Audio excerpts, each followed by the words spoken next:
بسم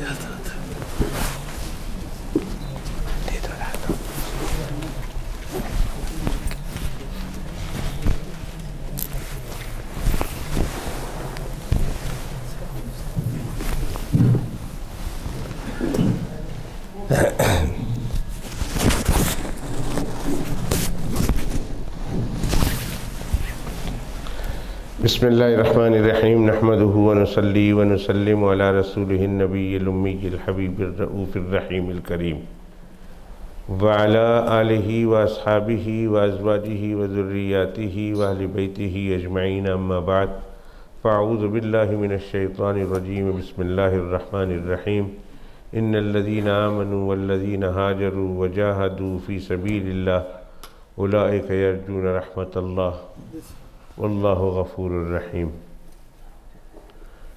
وقال تعالی ان الذین آمنوا وہاجروا وجاہدوا فی سبیل اللہ باموالہم وانفسہم اعظم درجۃ عند اللہ واولئک هم الفائزون یبشرہم ربہم برحمت منہ ورضوان وجنات لہم فیہا نعیم مقیم خالدین فیہا ابدا ان اللہ عندہ اجر عظیم صدق اللہ العظیم اللہم صلی علی محمد وعلی آل محمد کما صلیت علی ابراہیم وعلی آل ابراہیم انکا حمید مجید اللہم بارک علی محمد وعلی آل محمد کما بارکت علی ابراہیم وعلی آل ابراہیم انکا حمید مجید یا حی یا قیوم لا الہ الا انت یا ذا الجلال والاکرام برحمتک استغیث استغفر اللہ ربی من کل ذنب واتوب الیہ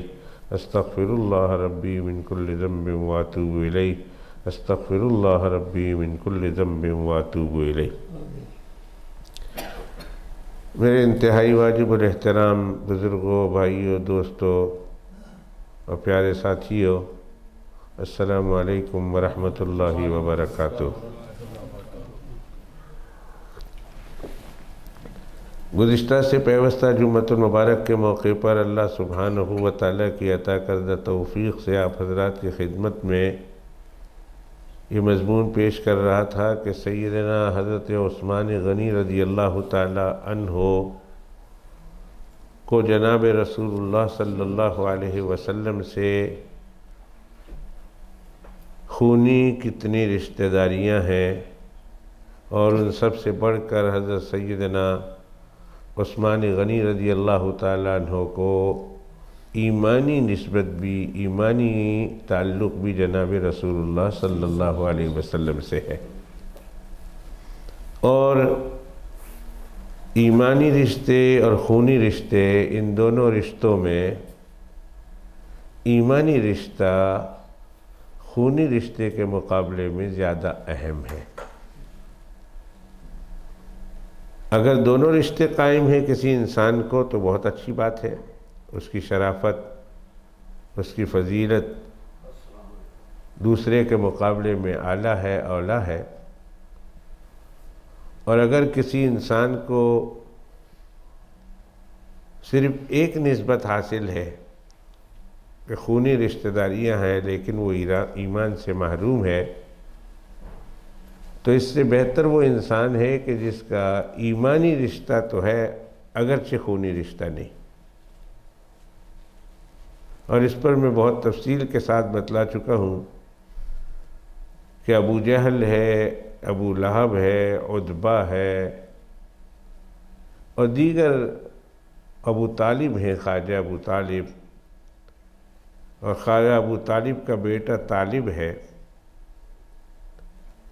ایسے اور بھی کئی رشتہ داریاں ہیں، رشتہ دار ہیں جناب رسول اللہ صلی اللہ علیہ وسلم کے، کہ جن سے رسول اللہ صلی اللہ علیہ وسلم کی نسبت صرف خون میں ہے، بس ایمان میں نہیں۔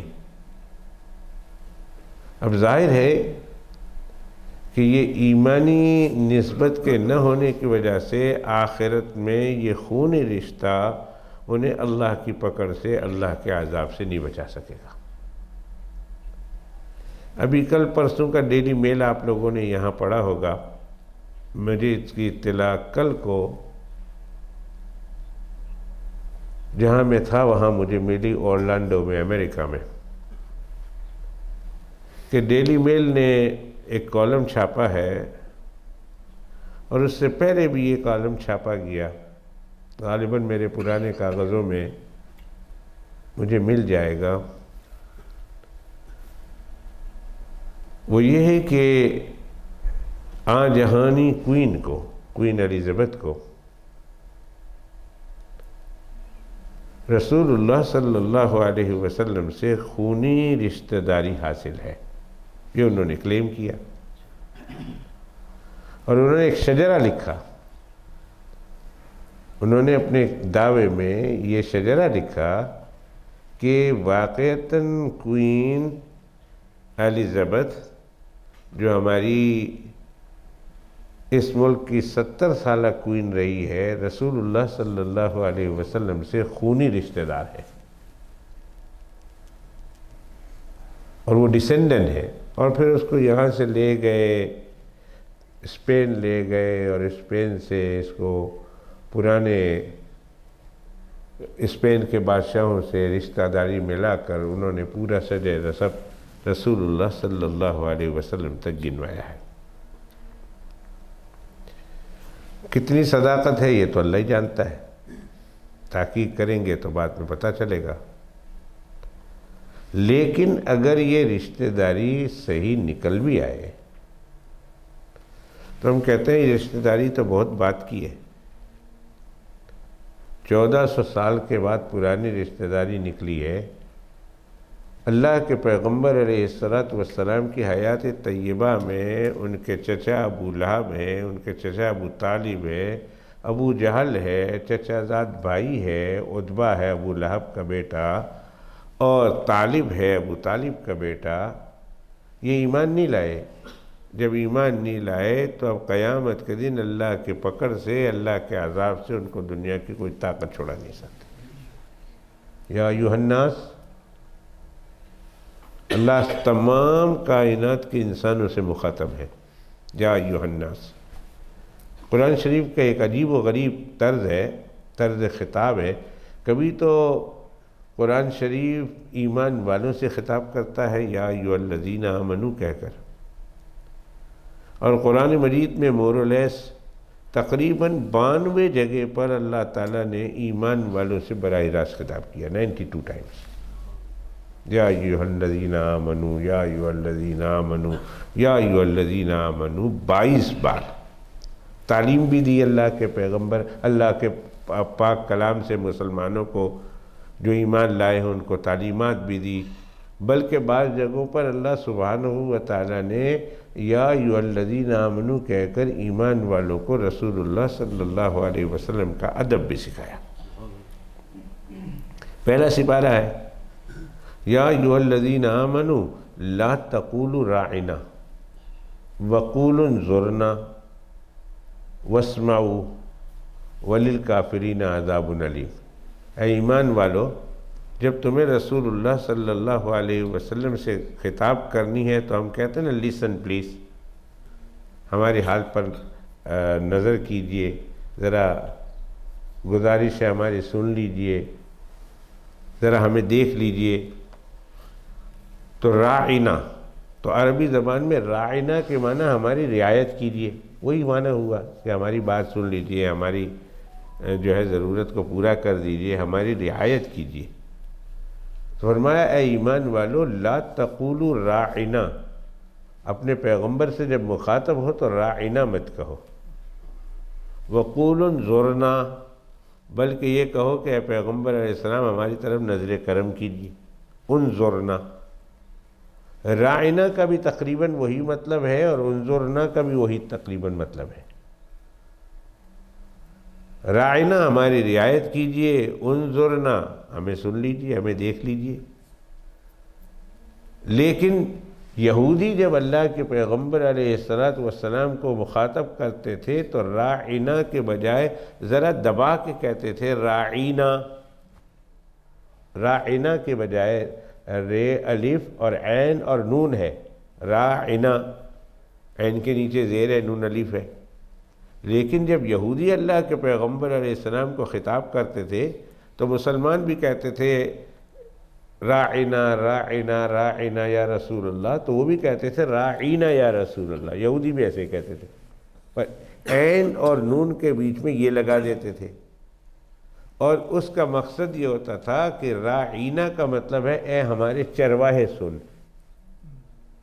معنی تبدیل ہو گیا، عین کے بعد نون آئے راعینا تو اس کا مطلب ہے ہماری رعایت کیجیے، اور راعینا اے ہمارے چرواہے، اے ہمارے شیپرڈ، تو رسول اللہ صلی اللہ علیہ وسلم کو وہ راعینا کہہ کر پکارتے تھے۔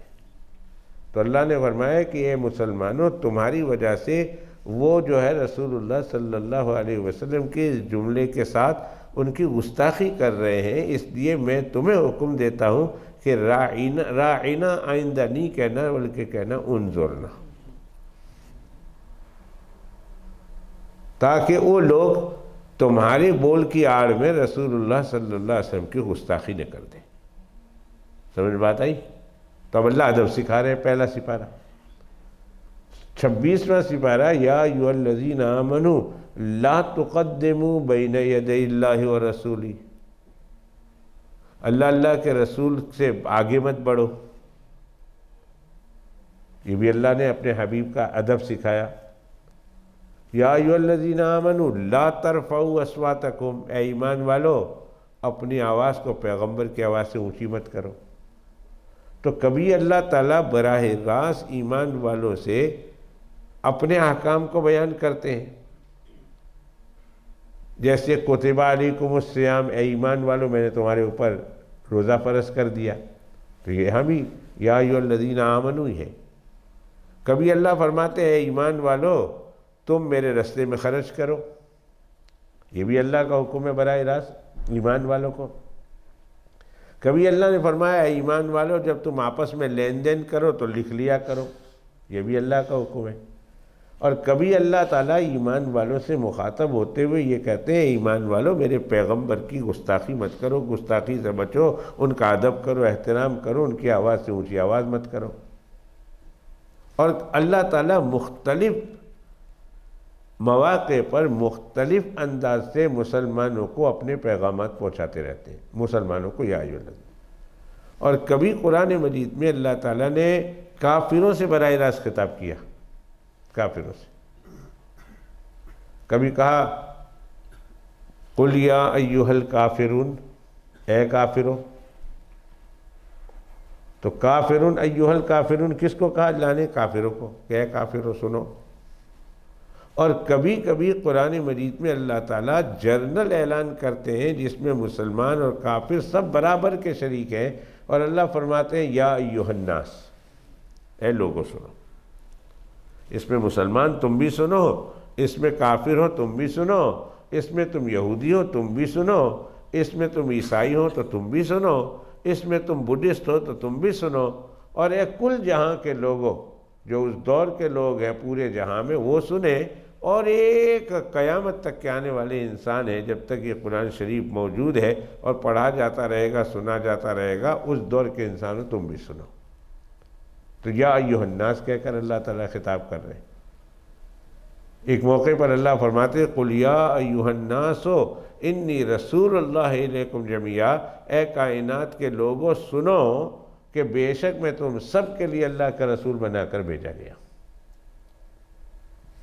تو یہاں اللہ سبحانہ و تعالیٰ نے یا ایھا الناس کہہ کر خطاب کیا، یعنی ساری کائنات کے لوگ، جس میں اس دور کے تمام انسان آ گئے، سکھ آ گئے، اگر اس دور میں تھے تو نہیں، لیکن میں ایک بات کر رہا ہوں، اس دور کے پارسی آ گئے، اور اس دور کے یہودی آ گئے، اس دور کے عیسائی آ گئے، اس دور کے ایتھیسٹ آ گئے، اس دور کے بدھسٹ آ گئے، اور اس دور کے بھی تمام لوگ آ گئے، اور اس دور کے بھی تمام لوگ آ گئے۔ تو قرآن شریف و فرقان حمید میں اللہ تعالیٰ نے بڑی وضاحت کے ساتھ یہ بیان کر دیا کہ جو میرے پیغمبر علیہ السلام کا رشتہ دار تو ہے، لیکن وہ ایمان نہیں لایا، اس کی بخشش نہیں ہے۔ تو اللہ یہاں ایمان والوں سے خطاب کرتے ہیں یا ایھا الناس، اے انسانوں، سورہ لقمان ہے، اے سارے جہاں کے انسانوں سنو ایک بات، اتقوا ربکم، اپنے پروردگار سے ڈرتے رہو۔ پوری کائنات کے لوگوں سے اللہ کہتے ہیں اتقوا ربکم، اپنے پروردگار کا خوف، اپنے پروردگار کی خشیت، اپنے پروردگار کا تقوی اختیار کرو۔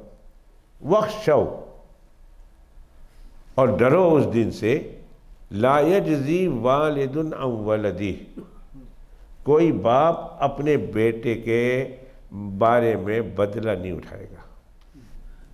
لا یجزی والد عن ولدہ ولا مولود هو جاز عن والدہ شیئا، نہ کوئی بچہ کل قیامت کے دن اپنے باپ کا بوجھ اٹھائے گا۔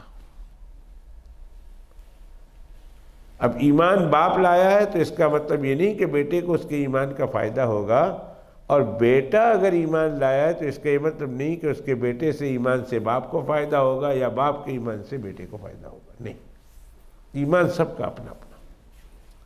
اگر باپ ایمان لایا ہے باپ کامیاب، اور اسی باپ کا بیٹا ایمان نہیں لایا ناکام۔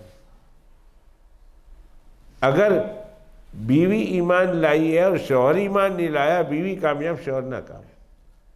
شوہر ایمان لائے اور بیوی ایمان نہیں لائی، شوہر کامیاب ہو گیا، بیوی ناکام ہو گیا۔ اور اس کی مثالیں میں نے آپ حضرات کے سامنے آخری جمعۃ المبارک کے موقع پر گزشتہ جمعہ سے پیوستہ جمعہ میں نے دی تھی، حضرت بی بی آسیہ کے بارے میں، کہ بی بی آسیہ سلام اللہ علیہا یہ فرعون کی بیوی تھی، خود ایمان لاتی ہیں، اللہ تعالیٰ کے یہاں سے بہت بڑا رتبہ پاتی ہیں، اور ان کا شوہر ایمان نہیں لایا، ہمیشہ ہمیشہ کے لیے ناکام ہو گیا۔ اور قرآن شریف میں اسی موقع پر اللہ نے دو اور مثال دی، وہ دی ہے حضرت لوط علیہ السلام کی اور حضرت نوح علیہ السلام کی۔ ایک بیوی کا نام والہا تھا اور ایک کا نام داغلہ تھا، یہ دونوں بیویاں تھیں اللہ کے دو عظیم الشان پیغمبروں کی، لیکن دونوں بیویاں ایمان نہیں لائی، دونوں پیغمبر کامیاب ہیں، دونوں بیویاں ناکام ہیں۔ تو اور حضرت نوح علیہ السلام کا واقعہ بھی دیکھ لیجئے قرآن شریف میں، 12ویں پارے میں اللہ نے بڑی وضاحت کے ساتھ بیان کیا ہے کہ نوح علیہ السلام کے 2 بیٹے تو ایمان لائے، 3 بیٹے ایمان لائے، لیکن چوتھا بیٹا ایمان نہیں لایا، حام، سام اور یافس، اور چوتھا بیٹا ان کا تھا کنعان۔ اور کنعان کے ساتھ گفتگو قرآن شریف میں ہے کہ جب طوفان نوح آیا، باپ اپنے بیٹے کو بچانے کی کس قدر فکر میں ہے کہ بیٹا آ جاؤ، ابھی بھی میری کشتی میں بیٹھ جاؤ، تم کامیاب ہو جاؤ گے ورنہ ڈوب جاؤ گے، کافروں کے ساتھ تمہارا حشر ہوگا۔ اس نے کہا نہ، میں تو پہاڑ کی چوٹی پر چڑھ جاؤں گا اور پانی آپ کا کوئی مجھے نہیں میرا بگاڑ سکتا۔ حضرت نوح علیہ السلام نے فرمایا بیٹا ایسا نہیں ہے، لا عاصم اليوم من امر اللہ الا من رحم، آج وہی بچے گا جو اللہ کی رحمت کے چادر کے نیچے آ گیا، اور جو رحمت کی چادر کے نیچے نہیں آیا اس نے بخشا نہیں جانا ہے۔ بیٹا اللہ کی رحمت کے نیچے آ جا اور اللہ تعالیٰ کو مان لے، قبول کر لے، کامیاب ہو جائے گا۔ بیٹے نے برابر باپ کے ساتھ مباحثہ جاری رہا، پانی کی ایک موج آئی، بیٹے کو بہا کر لے گئی۔ باپ کامیاب ہے، اللہ کا پیغمبر ہے، پہلا رسول ہے، اور اللہ کا پہلا پیغمبر اور پہلا رسول ہونے کے ناطے باپ ہمیشہ ہمیشہ کے بامراد اور باکامیاب ہوا، اور بیٹا ہمیشہ ہمیشہ کے لیے نامراد ہو گیا۔ حضرت ابراہیم علیہ السلام کا قصہ قرآن مجید میں اللہ تعالیٰ بیان کرتے کہ ابراہیم علیہ السلام کے والد آزر، اب دیکھیے آزر بت پرست ہے، بت پرست، بت فروش اور بت بنانے والا، بت بناتا تھا، بت کی پرستش کرتا تھا، بت کو بیچتا تھا، بت کو پرموٹ کرتا تھا۔ اور اللہ نے ان کے یہاں جو بیٹا عطا کیا وہ حضرت ابراہیم خلیل اللہ، جو بت شکن، بت کو توڑنے والے۔ اللہ اکبر کبیرہ، یا حی یا قیوم، کہ اللہ تعالیٰ نے یہ معاملہ کیا، ابراہیم علیہ السلام کو اللہ نے کامیاب قرار دیا، اور باپ ہمیشہ ہمیشہ کے لیے ناکام ہو گیا۔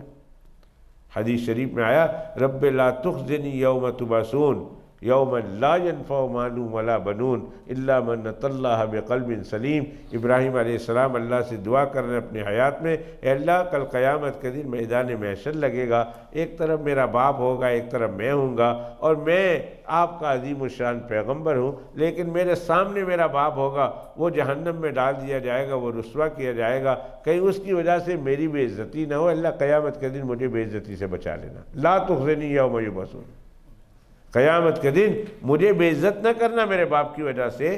تو حدیث شریف میں جناب رسول اللہ صلی اللہ علیہ وسلم فرماتے ہیں کل قیامت کے دن اللہ تعالیٰ ابراہیم علیہ السلام کے باپ کو بجو کی شکل دیں گے۔ بجو ایک ریپٹائل ہوتا ہے، وہ جنگلوں میں ہوتا ہے، وہ جو ہے وہ قبرستانوں میں ہوتا ہے، اور وہ قبریں کھودتا ہے، اور قبریں کھودنے کے بعد مردے کو نکالتا ہے، اور مردے کو نکال کر کھا جاتا ہے، اسے بجو کہتے ہیں۔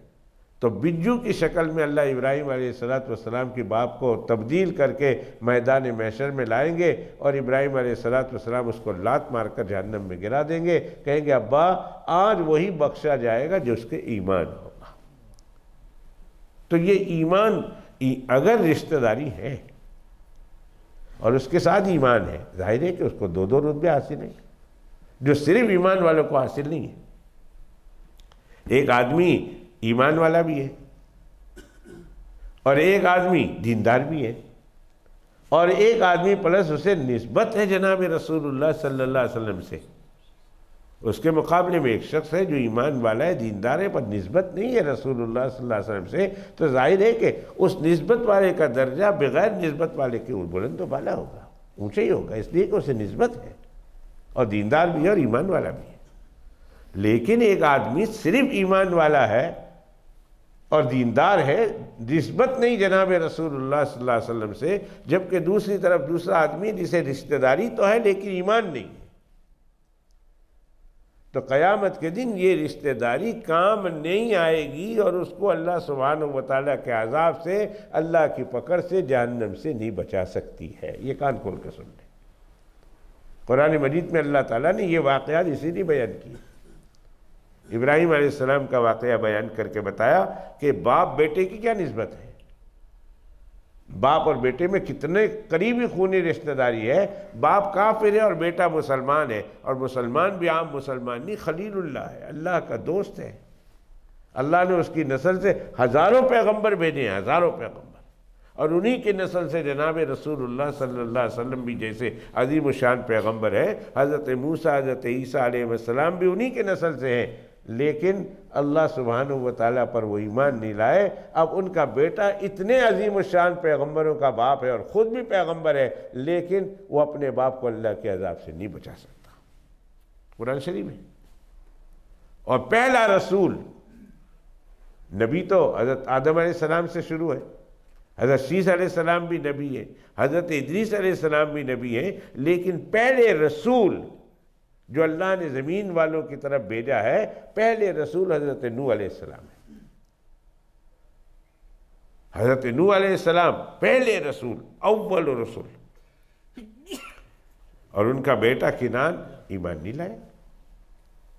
جب باپ پہلا رسول ہے اور بیٹا ایمان نہیں لایا، اب باپ اپنے بیٹے کو نہیں بچا سکتا، قیامت کے دن اسے جہنم میں جانے سے کوئی چیز نہیں بچا سکتا۔ نوح علیہ السلام کی بیوی، لوط علیہ السلام کی بیوی، اللہ کے عظیم الشان پیغمبر، ان کی بیویاں بے ایمان ہیں، کافرہ ہیں، غیر مومنہ ہیں۔ اللہ فرماتے ہیں قیل ادخلوا النار مع الداخلین۔ قرآن شریف میں پڑھ رہا ہوں، میں اپنے بزرگوں کے واقعات نہیں سنا رہا، قرآن شریف میں اللہ فرماتے ہیں قیل ادخلوا النار مع الداخلین، جہنم میں داخل ہونے والوں کے ساتھ تم دونوں بھی داخل ہو جاؤ، تمہیں بھی بخشش نہیں ملے گی، اگرچہ تم پیغمبروں کی بیویاں ہو لیکن ایمان کہاں ہے۔ اور ایک عظیم الشان اللہ کی ولیوں کا ہسبینڈ ہے، اللہ کی ولی ہے، قرآن شریف میں اللہ اسے اتنی تعریف کر رہے ہیں اس عورت کی، اس خاتون کی، اور اللہ نے اسے جنت میں اپنے قریب محل دینے کا اشارہ کیا قرآن شریف میں۔ اللہ نے ان کی دعا قبول کی جب اسے ان کے شوہر نے ان کو اس مصیبت میں مبتلا کیا، ان کے چاروں ہاتھ اور پاؤں کیل سے ٹھوک دیے، اور سر پر کسی آدمی کو کھڑا کر دیا بڑے چٹان کے ساتھ کہ میں اس سے آخری بار پوچھنے والا ہوں. اگر یہ ہاں کہے تو ٹھیک ہے، ہاتھ روک لینا، اور اگر یہ نہ کہے تو اوپر سے بڑی چٹان گرا دینا تاکہ یہ سیدھی چٹان اس کے سر پہ گرے اور اس کا بھیجا نکل جائے اور اس کا سر کا کچومر ہو جائے. اوپر بڑا چٹان لے کر آدمی کھڑے کر دیے اور نیچے بی بی آسیہ کو لٹایا ہے، چاروں ہاتھ اس کے پاؤں میل ٹھوکے ہوئے ہیں، اور اسے کہا جا رہا بتاؤ تیرا رب کون ہے؟ میں رب ہوں؟ کہا نہیں، تو رب نہیں ہے. کہا تیرا رب کون ہے؟ کہا میرا رب وہی ہے جو موسیٰ اور ہارون کا رب ہے. تم اس کو چھوڑو گی؟ نہیں چھوڑو گی. تم مجھے مانو گی؟ نہیں مانوں گی. اشارہ ہوا کہ چٹان گرا دو. اب جب اس خاتون نے دیکھا اوپر سے چٹان پکڑے ہوئے اور گرانے والے گرا رہے ہیں تو اس کی زبان سے ایک جملہ نکلا، رب ابن لی عندک بیتا فی الجنہ ونجنی من فرعون وعملہ ونجنی من القوم الظالمین. اے پروردگار، میں اس فرعون سے بھی نجات چاہتی ہوں، اس کے قوم سے بھی نجات چاہتی ہوں. اللہ مجھے موت دے دے، مجھے ان سے راحت نصیب کر دے، اور اللہ مجھے جنت چاہیے، اور جنت میں بھی آپ کے قریب ایک گھر چاہیے. رب ابن لی عندک بیتا فی الجنہ، اللہ مجھے جنت میں ایک گھر چاہیے، لیکن گھر دور نہ ہونا چاہیے، آپ کے قریب ہونا چاہیے. رب ابن لی عندک بیتا فی الجنہ. 28واں سپارہ آخری رکوع، اور اس کے بعد 28واں سپارہ ختم ہو جاتا ہے اس رکوع پر. سیکنڈ ٹو لاسٹ آیت ہے، اس کے بعد 28واں سپارہ ہی ختم ہو جاتا ہے. کم از کم ترجمہ گھر میں جا کے دیکھ لینا اس خاتون نے دعا کیا کی. کون تھی وہ خاتون؟ بی بی آسیہ، اس کا شوہر فرعون. تو بیوی کا نیک ہونا، لیکن شوہر اگر بے ایمان ہے، بیوی کا نیک ہونا شوہر کو بچا نہیں سکتا. شوہر ایمان والا ہے، نیک ہے، انتہائی صالح ہے، اللہ کا عظیم الشان پیغمبر ہے، بیویاں اگر غلط ہے، بے ایمان ہے، تو شوہر کا ایمان ان کو بچا نہیں سکتا. تو ڈیلی میل نے جو لکھا ہے کہ کوئین رسول اللہ صلی اللہ علیہ وسلم کے خاندان سے، descendant of the holy prophet Muhammad, رسول اللہ صلی اللہ علیہ وسلم کے خاندان سے ہے. تو جہاں تک اگر نسب ثابت بھی ہو جائے، نسب اگر ثابت ہو بھی جائے، لیکن ایمان نہیں ہے. اگر ایمان ہوتی اور اعمال صالحہ ہوتی تو اور بات ہوتی، ایمان نہیں ہے. سیدنا عثمان غنی رضی اللہ تعالیٰ عنہ ان لوگوں میں سے تھے جن کو جناب رسول اللہ صلی اللہ علیہ وسلم سے متعدد خونی قرابت داریاں بھی حاصل تھی اور رشتہ داریاں بھی حاصل تھی، لیکن اللہ تعالیٰ نے حضرت عثمان غنی رضی اللہ تعالیٰ عنہ کو ان خوش بختوں میں بنایا، ان خوش نصیبوں میں بنایا جنہیں خونی رشتہ داریاں بھی حاصل تھی اور ایمانی رشتہ داریاں بھی حاصل تھی. اسلام کے چوتھے یا چھٹے شخص ہے، چوتھے شخص ہے اسلام میں، یا چھٹے شخص ہے اسلام لانے کے اعتبار سے جو سب سے پہلے مسلمان ہوئے ہیں. ان سے پہلے یا 3 آدمی مسلمان ہوئے یا ان سے پہلے 5 آدمی مسلمان ہوئے.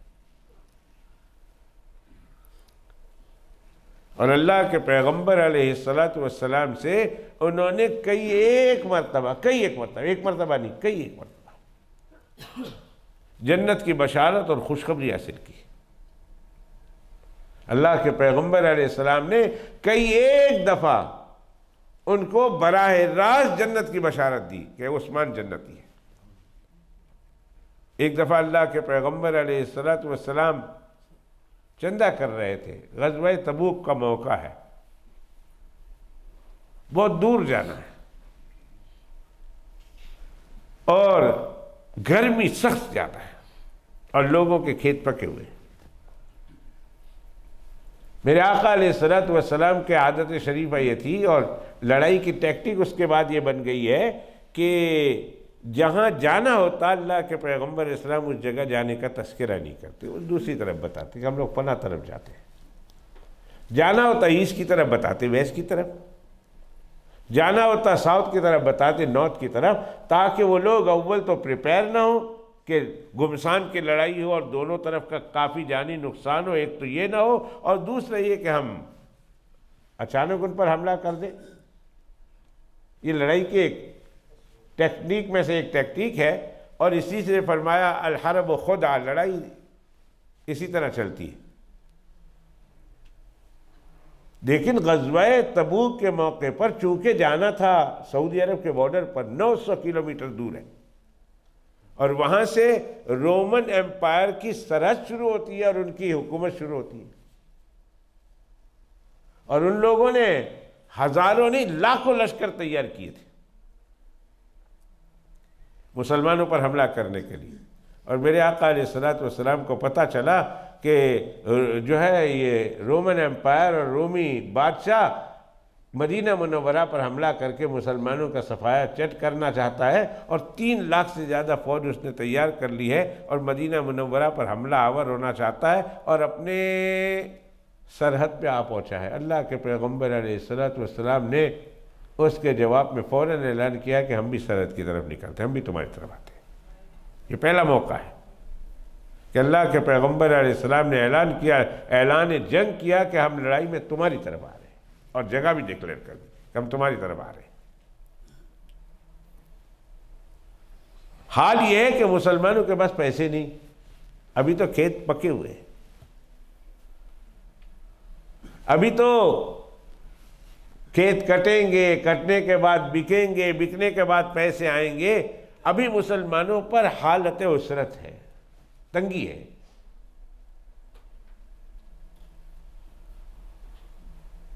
بہت سارے منافقین تو وہیں رہ گئے، انہوں نے کہا ہم تو نہیں جاتے،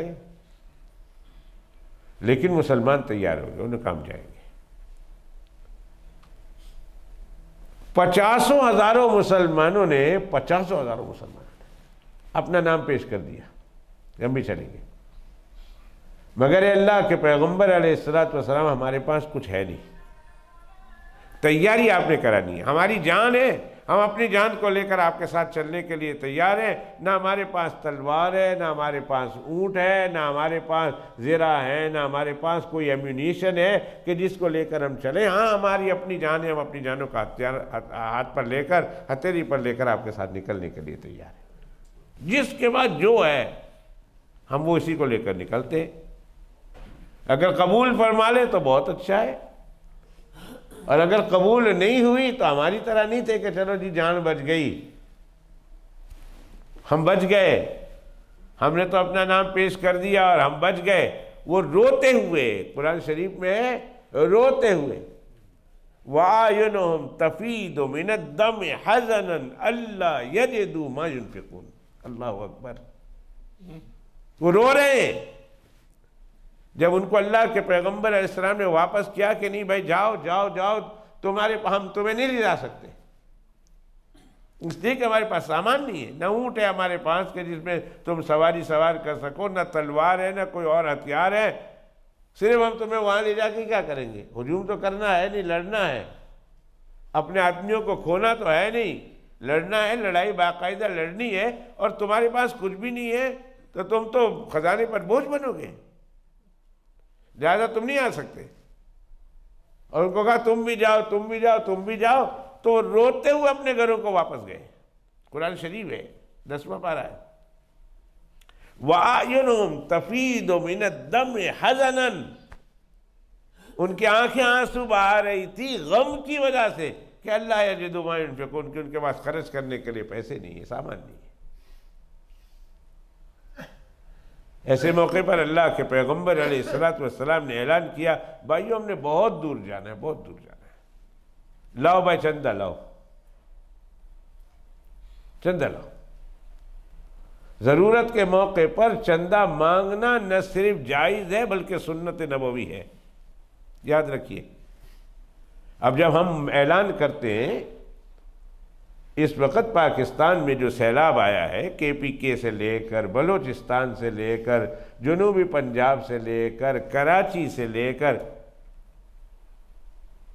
تقریباً آدھا سے زیادہ علاقہ پاکستان کا پانی میں غرق ہے، اور داد دینی پڑے گی ہماری کوئین کو، اس نے مرتے مرتے بھی اعلان کر گئی. آپ لوگوں نے سنا ہوگا, ہم تو نہیں تھے ادھر, ہم نے اس کا اعلان سنا. پاکستان میں حالات خراب ہے, اے میری قوم کے لوگوں پاکستان کے لیے چندہ دو. کوئن نے مرتے مرتے اعلان کیا پچھلے ہفتے. یہ بھی اس کے اچھے نیک کھاتے میں جاتا ہے, اچھی باتوں میں جاتی ہے اس کی, کہ انسانیت کے لیے ہمدردی تو رکھتی تھی نا. کاش وہ ایمان لے آتی, کاش وہ اللہ سبحانہ و تعالیٰ کے پر اپنی وحدانیت کا اور رسول اللہ کی رسالت کا اقرار کر کے چلے جاتی. ابد الآباد کی کامیابی اس کے قدم کو چوم لیتی. کاش ایسا ہوتا.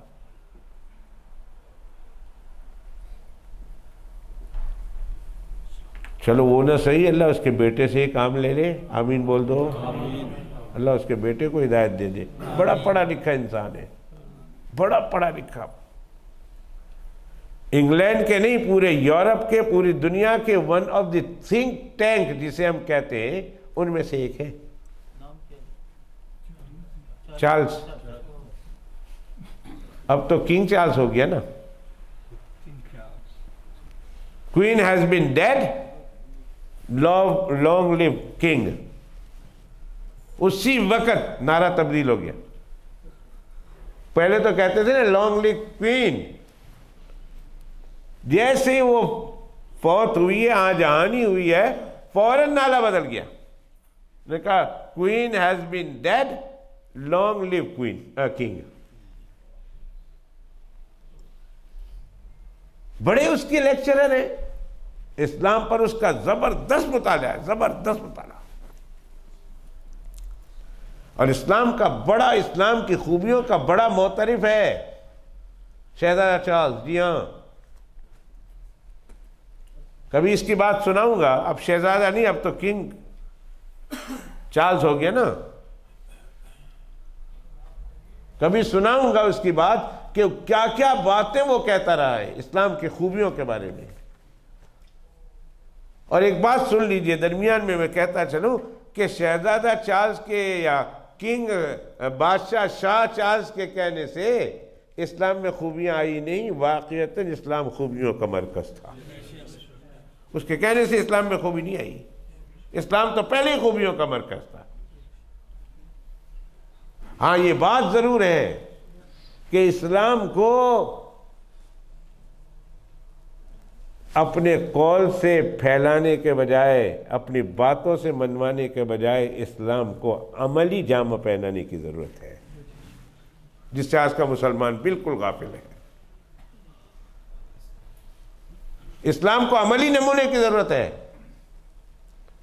دوسری طرف میں چلا جاؤں گا, حضرت مولانا عبید اللہ صاحب سندھی رحمت اللہ علیہ, جب تاریخ ریشمی رومال چلی تھی نا,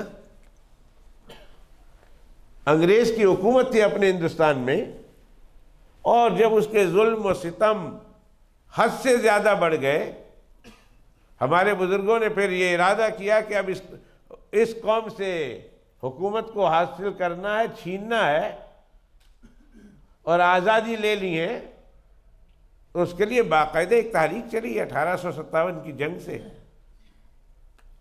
جس میں سید احمد بریلوی شہید رحمت اللہ علیہ شہید ہوئے ہیں. حضرت مولانا اسماعیل شاہ شہید رحمت اللہ علیہ بالا کوٹ کے مقام پر شہید ہوتے ہیں. ادھر سے یہ تحریک شروع ہوئی. تو جب یہ تحریک چلی ہے, شیخ الہند رحمت اللہ علیہ نے وہ تحریک ریشمی رومال کے نام سے مشہور ہے. اس میں ایک ریشمی رومال پر تحریر کرتے تھے, اور تحریر کرنے کے بعد ایک کے ذریعہ اس تحریر کے ذریعے سے دوسرے کو پیغامات پہنچاتے تھے, ریشم کے رومال. اور اس پر تحریریں ہوتی تھی, اور اس کو بند کر دیا جاتا اور چھپا دیا جاتا, اور اس کے ذریعہ سے ایک کو دوسرے کو, دوسرے کو تیسرے کو, چوتھے کو, پانچویں کو پیغام پہنچایا جاتا. حضرت مولانا عبید اللہ صاحب سندھی رحمت اللہ علیہ جو نو مسلم تھے, سکھ سے مسلمان ہوئے تھے, شیخ الہند رحمت اللہ علیہ نے ان کو رشیا بھیجا. رشیا میں لینن تھا یا اسٹالن تھا, یا دونوں تھے, شیخ الہند رحمۃ اللہ علیہ کے شاگرد مولانا عبید اللہ سندھی رحمۃ اللہ علیہ نے ان کے سامنے اسلام کا فلسفہ، اسلام کی خوبی بیان کی. پوری پارلیمنٹ بلائی، پوری پارلیمنٹ، رشین پارلیمنٹ تھی اس وقت. مولانا عبید اللہ سندھی رحمۃ اللہ علیہ نے کھڑے ہو کر زبردست تقریر کی، اسلام کا فلسفہ سیاست بیان کیا، اسلام کا فلسفہ معیشت بیان کیا، اسلام کا فلسفہ اقتصادی بیان کیا، اسلام کا فلسفہ اخلاق بیان کیا، اسلام کا فلسفہ تصوف بیان کیا، اسلام کا فلسفہ عبادت بیان کیا، اسلام کا فلسفہ الوہیت بیان کیا.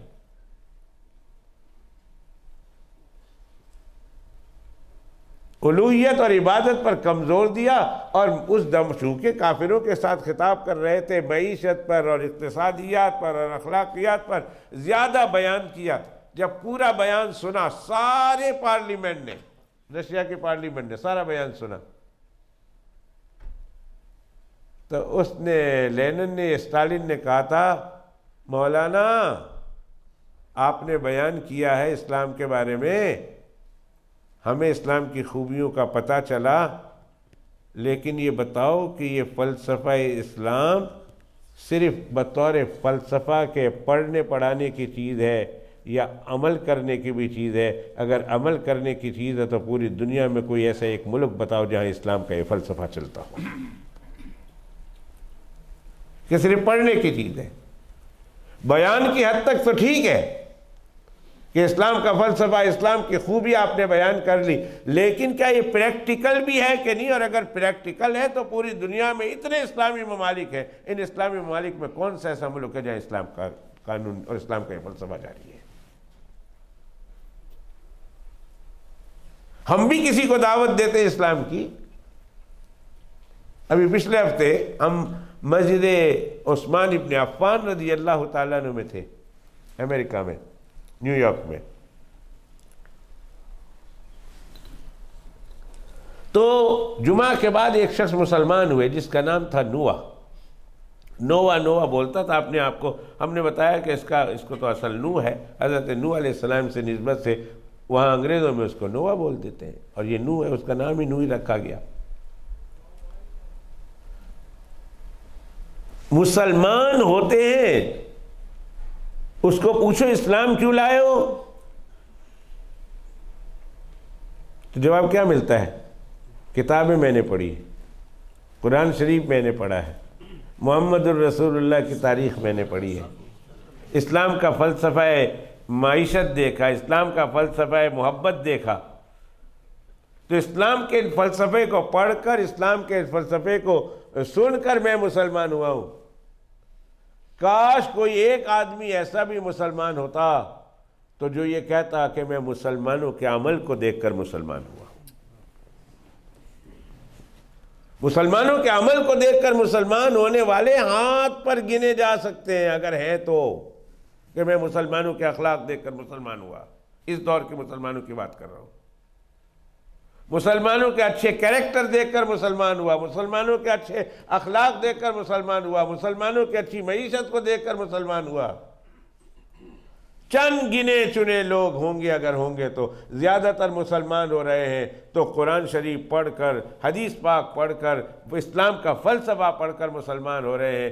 بڑی اچھی بات کر گیا ڈبلیو ہنٹر. اس نے کہا اگر اسلام کو دیکھنا ہو تو کتابوں میں دیکھو، اور مسلمانوں کو دیکھنا ہو تو قبرستان میں دیکھو. اب دنیا میں اسلام چلتی پھرتی تصویر کی شکل میں، جیتی جاگتی تصویر کی شکل میں اسلام نہیں ملتا ہے.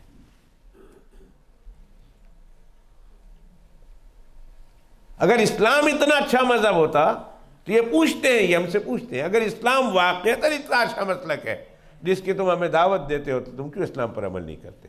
تم کیوں نہیں کرتے؟ کہاں ہے تمہارے اندر اسلام؟ اسلام میں اتنی خوبی ہے تو مسلمان ان خوبیوں کا حامل کیوں نہیں ہے؟ جی ہاں، اس زمانے میں مسلمانوں کے اخلاق دیکھ کر مسلمان ہوتے تھے.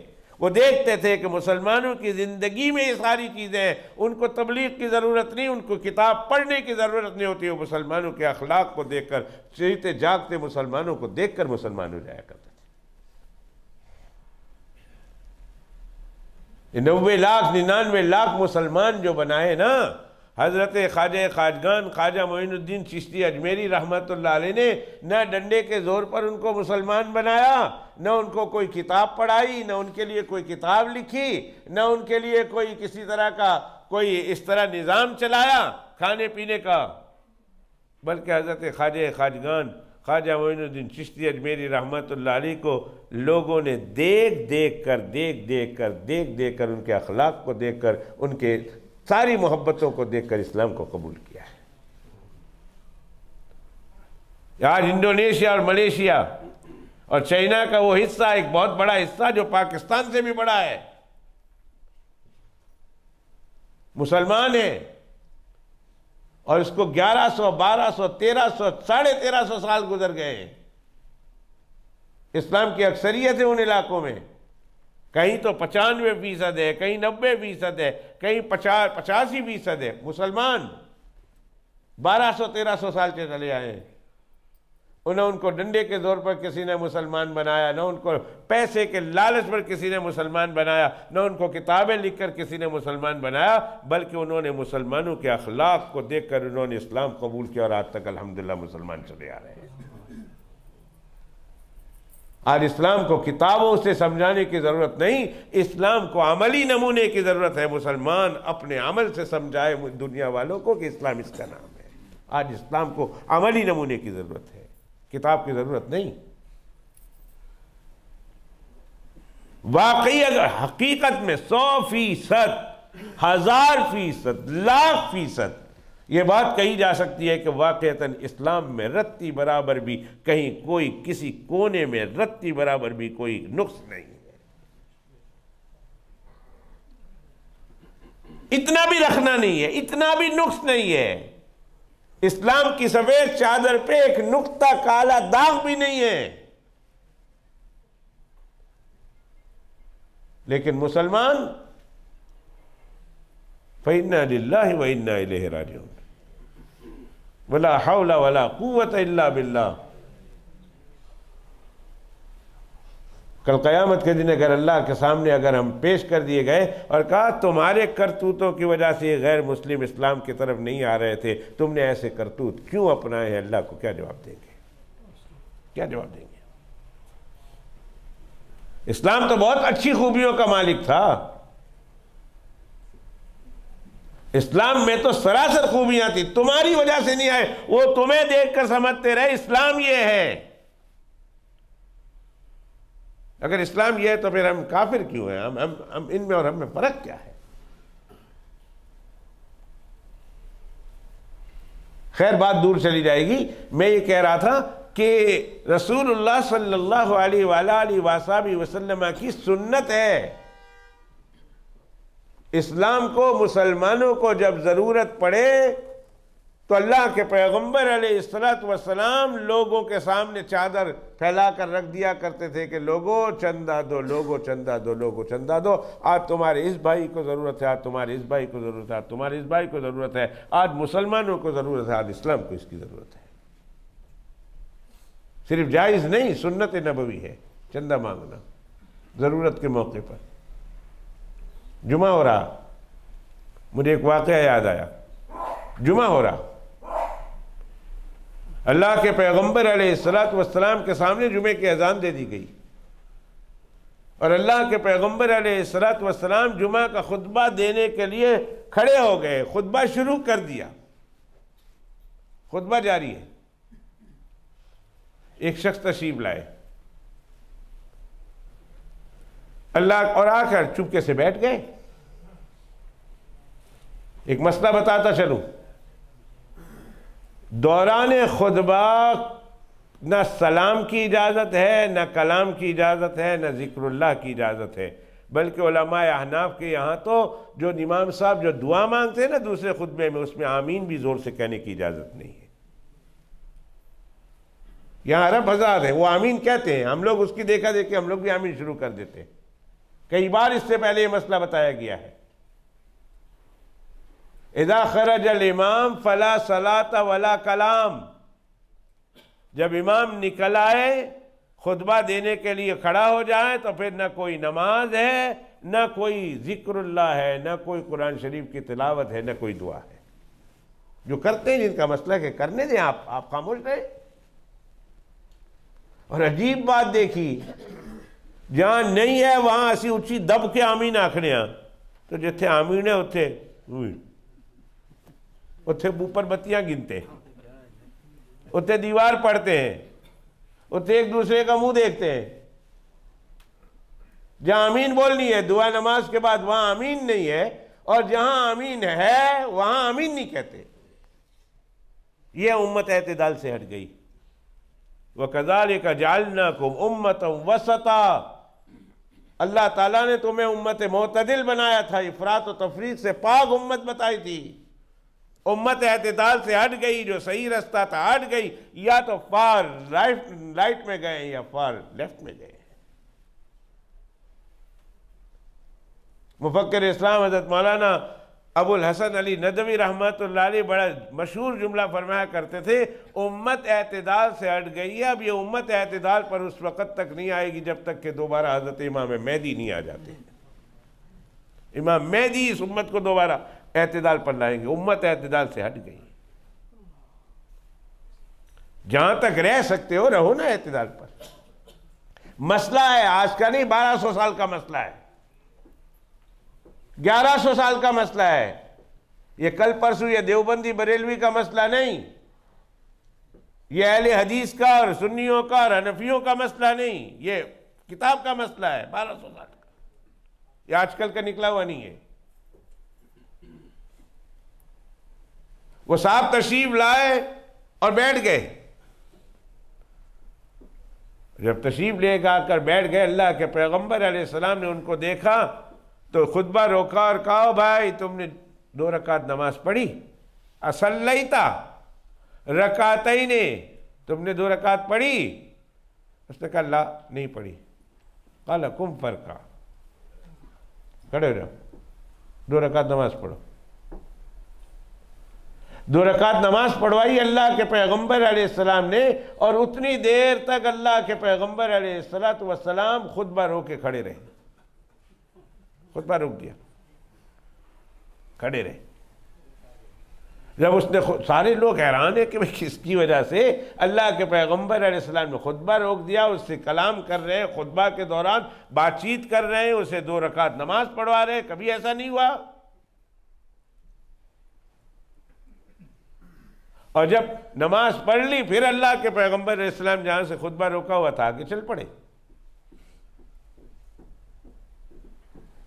تھوڑی دیر کے بعد جمعہ پڑھائی اللہ کے پیغمبر علیہ السلام نے، اور اللہ کے پیغمبر علیہ السلام نے اس کے لیے چندے کی اپیل کی۔ لوگوں یہ آدمی آیا تھا، اس کے حال بتا رہے ہیں کہ بہت خستہ حال ہے۔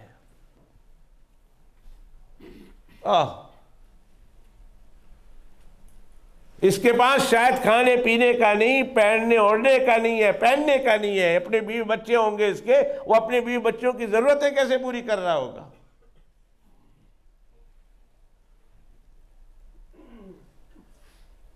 مجھے ایک حدیث پاک یاد آئی ہے، اور اگر مصیبت یہ ہے کہ بھئی پھر بات زبان پر آئی رکتی نہیں، اور پھر ٹائم ہے کہ وہ چلتا رہتا ہے۔ یہ جو سوشل بینیفٹ کا نظام ہے، اس نظام کی بنیاد میرے اور آپ کے آقا جناب رسول اللہ صلی اللہ علیہ وسلم ڈال کے گئے ہیں۔ اللہ کے پیغمبر علیہ السلام ڈال کے گئے، اور اس پیغام کو پھیلایا ہے اور پورے مرتب طریقے سے آگے امت تک پہنچایا ہے، تو پہنچانے والے حضرت سیدنا عمر فاروق رضی اللہ تعالیٰ۔ آج بھی چلے جائیں اسکینڈینیوین کنٹریز میں، اور میں نام لوں گا ناروے کا۔ ناروے سے اگر کوئی لوگ یہاں آئے ہوئے ہیں، بہت آئے ہیں، اگر ادھر کوئی ہے کھڑے تو میری اس بات کی تائید کریں گے، اگر ان کو معلوم ہے تو تائید کریں گے، نہیں معلوم ہے تو معلوم کر کے مجھے بتائیں کہ باقاعدہ طور پر وہاں اس کو عمر لاز کے نام سے یاد کیا جاتا ہے، عمر لاز، حضرت عمر فاروق رضی اللہ تعالیٰ عنہ کی طرف منسوب کر کے۔ اور دنیا کے بالخصوص ویسٹرن ورلڈ کے کتنے ممالک ایسے ہیں جس میں حضرت عمر فاروق رضی اللہ تعالیٰ عنہ کے نام سے عمر لاس چلتے ہیں، آج بھی میں آج کی تاریخ کی بات کر رہا ہوں، اس دور کی بات کر رہا ہوں۔ اللہ کے پیغمبر علیہ السلام بنیاد ڈال کے گئے بھائی، ایک ایک چیز کی بنیاد۔ فَإِلَيَّ وَعَلَيَّ، ایک حدیث پاک یاد آئی تو میں سنا دوں، فرمایا مَن تَرَكَ مَالًا فَلِوَرَثَتِهِ وَمَن تَرَكَ دَيْنًا وَمَن تَرَكَ كَلًّا أَوْ ضِيَاءً فَإِلَيَّ وَعَلَيَّ۔ یہ ہے سوشل بینیفٹ کا بنیاد، اللہ کے پیغمبر علیہ السلام کے حدیث شریف۔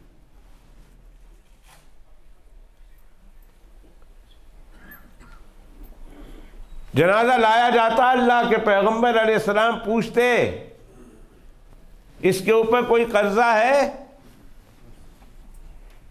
جواب ملتا نہیں، قرضہ نہیں ہے۔ کہا چلو صفیں بناؤ، اللہ کے پیغمبر علیہ السلام نماز جنازہ پڑھاتے اور صحابہ کرام اللہ کے پیغمبر صلی اللہ علیہ وسلم کے پیچھے نماز پڑھتے۔ جب جنازہ لایا جاتا اور پوچھا جاتا اس کے اوپر قرضہ ہے مرنے والے پر؟ جی ہاں قرضہ ہے۔ کیا کوئی ایسا مال چھوڑ کے گیا ہے اپنے ترکہ میں سے کہ جس کو بیچ کر اس کا یہ قرضہ پورا کیا جائے؟ کہاں چھوڑ کے گیا ہے؟ کہا چلو صفیں بناؤ، نماز جنازہ پڑھاؤں گا، بیچ کر اس کا قرضہ ادا کر دینا۔ ایک دفعہ ایک صحابی رضی اللہ تعالیٰ عنہ کا جنازہ لایا گیا، بھائی اس نے کوئی قرضہ چھوڑا؟ کہا جی یا رسول اللہ چھوڑا ہے۔ کتنا چھوڑا؟ کہا 2 درہم۔ 1 درہم 3.5 ماشا کا ہوتا ہے، 3.5 ماشا چاندی کا، اور اس کی قیمت آج کل بول لیں تو 300 400 500 روپے۔ 2 درہم 1000 روپے۔ 7 ماشا چاندی نہیں ہمارے جاوید صاحب، ورنہ میں ابھی پوچھ دیتا یہ 7 ماشا چاندی کتنے کی بنتی ہے آج کل؟ آپ کو پون میں پتا چل جاتا، 4 پون 5 پون 1000 10 پون کر لو، بہت زیادہ میں نے کہہ دیا ہو تو۔ 2 درہم چھوڑے۔ کوئی ترکہ بھی چھوڑا ہے کہ جس سے اس کا ایک قرض پورا کیا جائے؟ کہا نہیں یا رسول اللہ کوئی چیز نہیں چھوڑی۔ فرمایا صلو علی صاحبکم، اپنے ساتھی کا نماز جنازہ تم پڑھو گے، میں محمد الرسول اللہ اس کی نماز جنازہ نہیں پڑھاؤں گا کہ جو اپنے پیچھے قرض تو چھوڑ گیا ہے لیکن اس کی ادائیگی کی کوئی سبیل چھوڑ کر نہیں گیا ہے۔ ہم نے تو مذاق سمجھا ہے، ہم نے تو قرض کو لینا اور دینا مذاق سمجھا ہے۔ جو قرض چھوڑ کر مر گیا اور پیچھے چھوڑ کر نہیں گیا، کسی کو ذمہ دار بنا کے نہیں گیا، مال چھوڑ کر نہیں گیا، میں اس کی نماز جنازہ نہیں پڑھاؤں گا، تم پڑھ لو۔ مسلمان ہے، کافر نہیں ہے، مسلمان ہے، تم نماز جنازہ پڑھو گے اس کی، میں نہیں پڑھتا۔ جی ہاں، اللہ کے پیغمبر علیہ السلام کئی جنازے ایسے لائے گئے، اللہ کے پیغمبر علیہ السلام نے نہیں پڑھائے نماز جنازہ۔ ایک دفعہ ایک جنازہ لایا گیا، چلتے چلتے آج کے موضوع کے حوالے سے گفتگو کر دوں، ایک جنازہ لایا گیا، پڑھائیں اللہ کے پیغمبر علیہ السلام نماز جنازہ۔ کون ہے مرنے والا؟ دروازہ کھٹکھٹایا، میرے آقا باہر تشریف لائے، جنازہ ہے، نماز جنازہ پڑھا دیں۔ اللہ کے پیغمبر علیہ السلام تشریف لائے، کہا کون ہے نماز جنازہ، کس کا پڑھانا ہے؟ کہا فلاں آدمی کا۔ فرمایا میں تو اس کا نماز جنازہ نہیں پڑھاتا۔ کہا کیوں نہیں پڑھاتے؟ کہا یہ میرے عثمان کو گالی دیتا ہے، اور جو میرے عثمان کو گالی دے میں اس کا نماز جنازہ پڑھاؤں، یہ ہو نہیں سکتا، میں اس شخص کا نماز جنازہ نہیں پڑھاؤں گا۔ نہیں پڑھایا اللہ کے پیغمبر علیہ السلام نے اس کا نماز جنازہ۔ یہ حضرت عثمان کو گالی دیا کرتا تھا۔ کہا میں نہیں پڑھاؤں گا اس سے۔ 2 درہم قرضے میں چھوڑا ہے اور پیچھے پیسے نہیں چھوڑے، اس کی نماز جنازہ نہیں ہوگی، میں نہیں پڑھاؤں گا، تم لوگ پڑھ لو۔ صلو علی صاحبکم۔ حضرت ابو قتادہ ایک صحابی ہیں، کھڑے ہو گئے، انہوں نے کہا یا رسول اللہ، رحمت برس رہی ہو اور آدمی محروم رہ جائے، یہ تو نہیں نا اچھا۔ آپ تو ساری جہاں کے لیے رحمت ہے، اس جہاں کے لیے بھی، اس جہاں کے لیے بھی، بلکہ خدا کی خدائی جہاں جہاں ہے وہاں مصطفیٰ آپ کی رحمت وہاں وہاں ہے۔ الحمدللہ رب العالمین، تمام کے تمام عالم کا رب اللہ ہے۔ فرمایا وَمَا أَرْسَلْنَاكَ إِلَّا رَحْمَةً لِلْعَالَمِينَ، جہاں جہاں رب کی ربوبیت ہے وہاں وہاں مصطفیٰ کی رحمت ہے۔ مَا أَرْسَلْنَاكَ إِلَّا رَحْمَةً لِلْعَالَمِينَ، جہاں جہاں اللہ نے عالم بنائے ہیں وہاں وہاں اس عالم کا رب اللہ ہے، تو اس جہاں پہ رحمت محمد الرسول اللہ صلی اللہ علیہ وسلم، اس جہاں کے لیے وہ رحمت۔ جنازہ سامنے اور آپ کو رحمت سے معلوم رہ لیا جائے اور نماز جنازہ آپ نہ پڑھیں۔ میرے آقا علیہ السلام جس کی نماز جنازہ ہو نہ پڑھیں، الگ بات ہے نا، موجود ہو نہ پڑھیں۔ ایک موقع پر اللہ کے پیغمبر علیہ السلام نے فرمایا تھا کہ فلاں کا انتقال اگر ہو جائے تو مجھے بتا دینا، میں اس کی نماز جنازہ پڑھاؤں گا۔ رات کو جنازہ لایا گیا، اللہ کے پیغمبر علیہ السلام آرام فرما رہے تھے، اور جب پیغمبر آرام کر رہے ہو تو کوئی اٹھاتا نہیں ہے جہاں تک کہ پیغمبر خود اٹھ جائے، اس لیے کہ معلوم نہیں کہ پیغمبر صلی اللہ علیہ وسلم سو رہے ہو اور وہی نازل ہو رہی ہو تو ہم بیچ میں ڈسٹرب کا سبب نہ بن جائے۔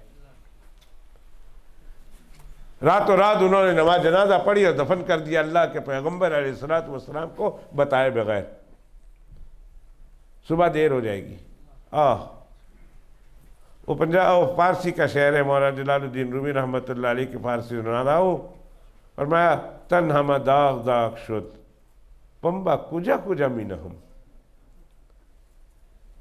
تن ہم داغ داغ شد پمبا کجا کجا مینہم، ارے میرے بدن کا تو تمام کا تمام بدن زخمی ہے، میں پھایا رکھوں، میں پلاسٹر لگاؤں تو کہاں کہاں لگاؤں۔ آج ہمارے اسلام کا عالم یہ ہے کہ اسلام کے ہر عمل میں کھوٹ ہے، کہاں کہاں انسان کس کی اصلاح کرے، کس چیز کی اصلاح کرے۔ ہمارے یہاں تو فلاں آ رہا، فلاں آ رہا، فلاں آ رہا، فلاں وہاں سے آئے گا، فلاں وہاں سے آئے گا، جنازہ 2 دن پڑا رہے گا، کوئی عرض نہیں۔ پڑھانا کنے؟ پڑھانا مولوی بلال نے، پڑھانا کنے؟ مولوی اقبال نے، پڑھانا کنے؟ مولوی جمال نے، پڑھانا کنے؟ مولوی کمال نے۔ مولوی کمال، مولوی بلال اور مولوی اقبال، اس کے لیے 2 دن جنازہ، اور یہاں رسول اللہ صلی اللہ علیہ وسلم پڑھا رہے ہیں، اور صحابہ کرام نے عشاء کے بعد جنازہ لائے، فجر تک کا انتظار نہیں کیا۔ میرے آقا علیہ السلام نے فرمایا نا، جنازہ جب تیار ہو جائے تو انتظار نہ کرنا، نہ کرنا، نہ کرنا، اگرچہ محمد الرسول اللہ صلی اللہ علیہ وسلم کے لیے کیوں نہ انتظار کرنا پڑے۔ یہ صحابہ کرام کا طرز تھا۔ باتیں ہم کرتے ہیں، ہمارے صحابہ ایسے تھے، ہمارے صحابہ ایسے تھے، ہمارے صحابہ ایسے تھے۔ بھائی وہ تو تمہارے آبا تھے، تم کیا ہو؟ تمہیں ان سے کیا نسبت ہے؟ وہ تو بڑے عظیم قدر انسان تھے، ان کو تم سے کیا نسبت ہے؟ ایک عمل بھی ہمارا ان جیسا نہیں، اور کہتے وہ ہمارے تھے۔ خدا کا واسطہ، خدا کا واسطہ سوچو تو صحیح نا، عمل ہمارے ایک بھی ان جیسے نہ ہو، ان کے ایک بھی نقش قدم پر نہ چلے، اور باتیں ہم ان کی کریں۔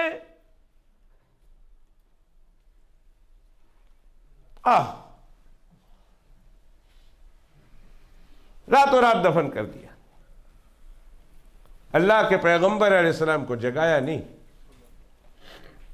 دوسرے دن یا تیسرے دن اللہ کے پیغمبر علیہ السلام نے پوچھا، اس کا جنازہ، وہ بھائی جس کا ہم گئے تھے اس کا تو حالت پتلی تھی، اس کی کوئی خبر نہیں آئی، کیا ہے اس کا حال؟ کہا یا رسول اللہ صلی اللہ علیہ وسلم وہ تو مر بھی گئے ہیں اور اس کا نماز جنازہ بھی ہو گیا ہے۔ میں نے کہا تھا مجھے بتانا، فَاللَّهَ أَذَنْتُمُونِي، تم نے مجھے بتلایا کیوں نہیں؟ نے کہا نہیں، بتلانے کے لیے آئے تو تھے پر آپ آرام کر رہے تھے، اس لیے ہم نے آپ کو جگانا مناسب نہیں سمجھا، پتہ نہیں وہی نازل ہو رہی کیا ہے، اس لیے ہم نے راتوں رات نماز جنازہ پڑھا اور دفن کر دیا۔ اللہ کے پیغمبر علیہ السلام فرمایا بھائی میں نے تم کو کہا تھا نا دلونی علی قبرہ، چلو لے چلو اس کی قبر پر۔ صحابہ کرام سے کہا چلو جنازہ صفے بناؤ۔ اللہ کے پیغمبر علیہ السلام نے اس کی قبر پر نماز جنازہ پڑھی، اور پھر اس کے بعد فرمایا یہ قبر اندھیریوں سے بھری ہوئی تھی، اللہ سبحانہ و تعالیٰ نے میری نماز جنازہ پڑھنے کی برکت سے اس کی قبر کو منور اور روشن کر دیا۔ یہ قبر بھری ہوئی تھی ظلمتوں سے اور اندھیریوں سے، میں محمد الرسول اللہ کی نماز کی برکت سے اللہ نے اس کی قبر کو روشن کر دیا۔ کون نہیں چاہتا کہ اللہ کے پیغمبر علیہ السلام ہوں، تشریف فرما ہوں، اور اللہ کے پیغمبر علیہ السلام ان کی نماز جنازہ نہ پڑھائیں؟ کیسے ممکن ہے؟ کہا میں نہیں پڑھاؤں گا، قرض چھوڑ کر مرا ہے،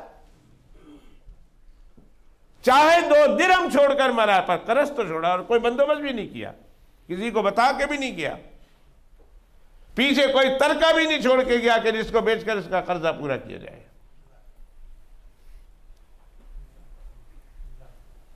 یا اللہ! حضرت ابو قتادہ کھڑے ہو گئے، فقال هو علی یا رسول اللہ، هو علی یا رسول اللہ، اللہ کے پیغمبر علیہ السلام ہے تو نہیں یہ میرا بھائی، نہ یہ میرا رشتہ دار ہے، لیکن میں یہ دیکھ رہا ہوں کہ آپ ان کی نماز جنازہ پڑھانے سے انکاری ہیں، اس لیے کہ اس کے اوپر 2 درہم قرض ہیں۔ اللہ کے پیغمبر